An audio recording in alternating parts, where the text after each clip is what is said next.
Recipe, or you just sort of wing it?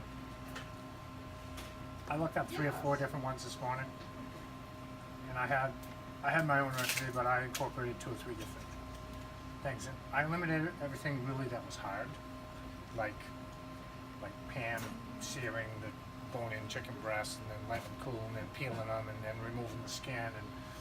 And we just used the local all-natural boneless breast